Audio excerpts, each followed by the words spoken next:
morning. Welcome back to another coffee catch-up episode of the Mindset Map podcast with me, Rachel. Today, I want to talk about imposter syndrome.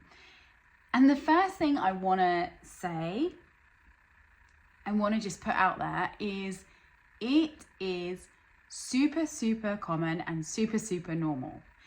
It is something that I think there's an estimate that about 70% of adults will experience some form of imposter syndrome at some point in their life. So let's first just get that out there, in that you're probably going to experience it at some point in your life, and that's okay. Like, it is really common and really normal. So with that in mind, do we need to do anything about it? Do we just ignore it? Do we accept it? And therein lies the question. And in order to answer that question, we need to decide how much we're being affected by this feeling of imposter syndrome and what is it stopping us from doing. Because with any feelings, we're going to feel them. And we should always try to accept whatever feeling that comes up, even if it's one that we don't particularly want. We need to accept that feeling first. We need to acknowledge it. We need to recognize that it's coming up for us. That is really the first step with anything. And then it's a case of deciding, are we going to let it stop us from doing something? Are we going to let it block us? And if we are, then yes, I would say it's important to try and change that mindset. But if it's just that feeling that comes up of, that just little niggle where you feel like, do I really belong here? Am I really qualified for this? Am I really the right person for this? That's a natural feeling to come up. If you're then able to go, yeah, do you know what? I'm going to go do this. I know that I can do it, and off I go, then great. That's a healthy version of imposter syndrome, for want of a better word, where you are not going to let it stop you. You're not going to let it affect you. Yes, you can recognize those feelings are there and you can acknowledge them, but you're not going to let it stop you from taking action. Where imposter syndrome can be damaging for us and can be harmful for our growth is where we allow it to block us, allow it to stop us from taking opportunities and from moving forward and pushing ourselves and trying new things. But as I say, it does come up all the time. I would say I consider myself perhaps a pretty confident person. I'm quite comfortable sort of putting myself out there, doing new things, trying things. But I still am affected by this massively. In fact, even today, I am recording a podcast episode this afternoon. I'm a guest on someone else's podcast. And although I have been podcasting on my own podcast, that's too many uses of the word podcast in one sentence there, sorry. But I have been doing this for like a year and a half, and before that had done various forms of acting, public speaking, all sorts of things, and so I've got a lot of experience in this area, I would say. But even that, I come to being a guest on this person's podcast this afternoon, and I'm really struck with this imposter syndrome and really sort of fearing almost it, whereas I want to be in a state where I'm really excited and really looking forward to it. So I need to flip that narrative. I know that this is it's not going to stop me, because I know 100% I am going to get on that interview and I'm going to do it and I'm going to record that episode. I know that. But I don't want it to dim my light. I don't want it to allow me to go onto that episode feeling like, I don't feel like I maybe really belong here, and so therefore I'm not going to show up to my full potential.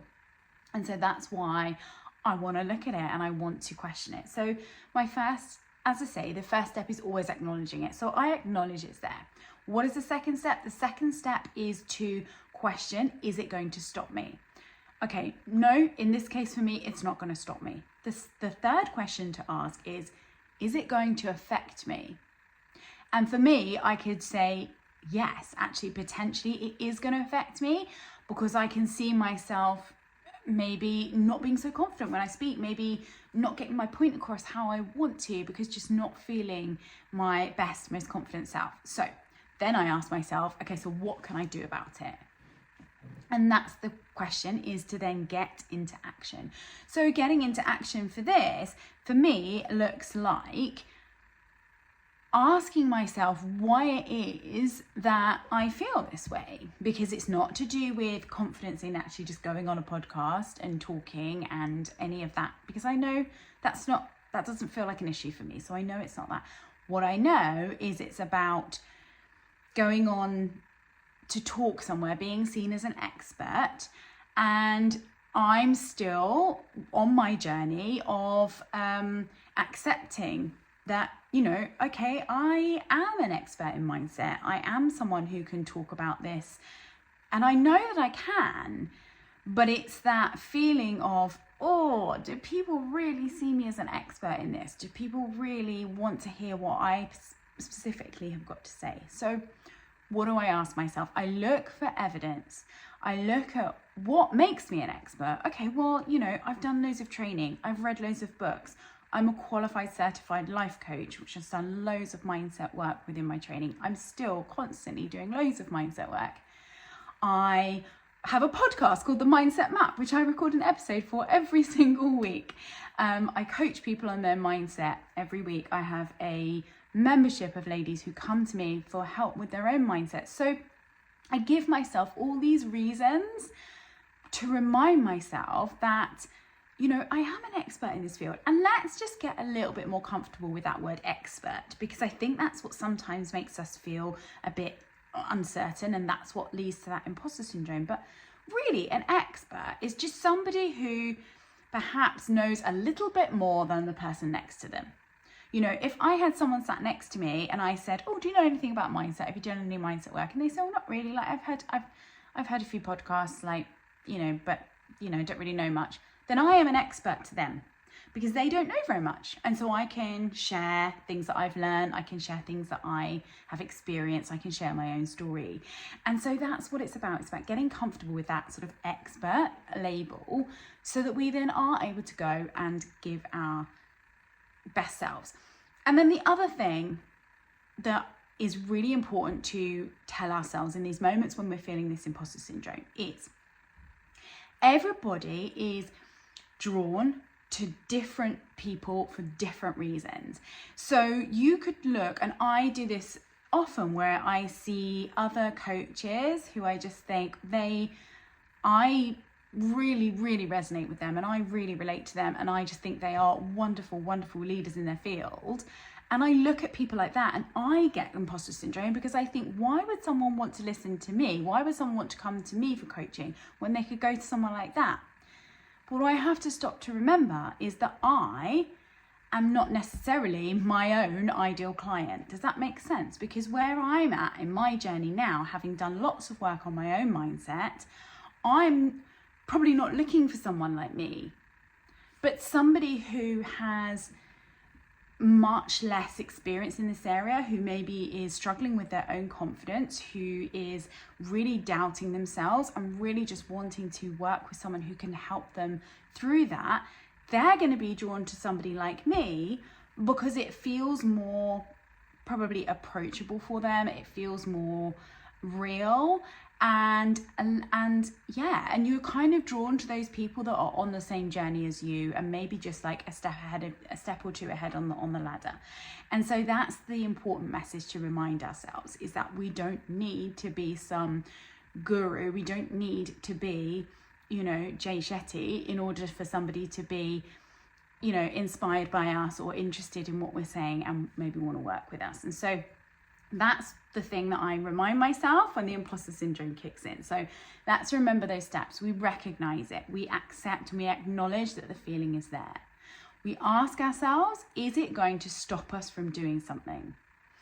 If the answer is yes, we need to work through that and why we're feeling that it wants to stop us, and whether that's a good thing or whether we need to push through and do the thing. If it's not going to stop us, we ask ourselves, is it going to limit us? Is it going to affect me? Is it going to affect me in the way I show up?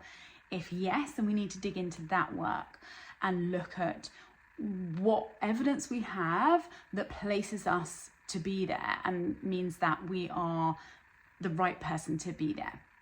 And then we work through our own confidence in why we attract certain people to us and what the term expert means. And then we just stick on our big girl pants and we go out there and we take that action and we do the thing. So I hope that helps. If imposter syndrome is something that you battle with, then, you know, come find me on social media. I'm at Rachel Bloomfield Coaching. I would love to chat with you further on this subject. But yeah, do those steps and take the action. I'll see you next week.